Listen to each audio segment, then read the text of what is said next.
আসসালামু আলাইকুম। আমি আজকে আমার জন্মের একটা দুকা খাইছি। এই যে দেখুন আমার পিছনে যে খেজুর গাছ, এটা খেজুর গাছের মতো দেখা যাচ্ছে এবং এটার উপরে ওরা একটা টাওয়ার নির্মাণ করে রাখছে। সরি, টাওয়ার বলতে ওই যে বাংলাদেশে যেরকম সিম কোম্পানিগুলো আছে না, এই যে সিম কোম্পানিরা যেরকম টাওয়ার নির্মাণ করে এরকম নির্মাণ করে রাখছে। তা আমি প্রথমে ভাবছিলাম যে এটা মনে হয় আসলেই সত্যি সত্যি টাওয়ার, মানে খেজুর গাছের উপরে টাওয়ার নির্মাণ করছে। তো এখন কাছে কাছে এসে যেটা দেখলাম যে এটা সম্পূর্ণ ভিন্ন। এটা এক্স্যাক্ট দেখতে খেজুর গাছের মতো। এটা কিন্তু এই বিভিন্ন ম্যাটেরিয়াল দিয়ে যেভাবে আমাদের কারেন্টের খুঁটিগুলো নির্মাণ করা হয় ঠিক ওই রকমই নির্মাণ করছে, বাট এটা দেখতে খেজুর গাছের মতো। শুধু পার্থক্যটা এটুকুই।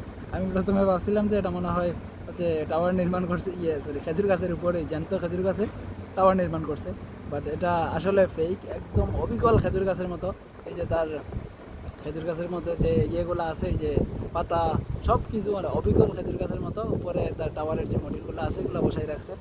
দেখতে মনে হয় যে এটা খেজুর গাছ, বাট আসলে এটা ফেক একটা ইয়ে, মানে একটা সৌন্দর্যের জন্য। তাদের দেশের যে ঐতিহ্য খেজুর গাছ, এটাকে কি সুন্দরে উপস্থাপন করছে, বিষয়টা বেশ প্রশংসনীয়। ধন্যবাদ সবাই।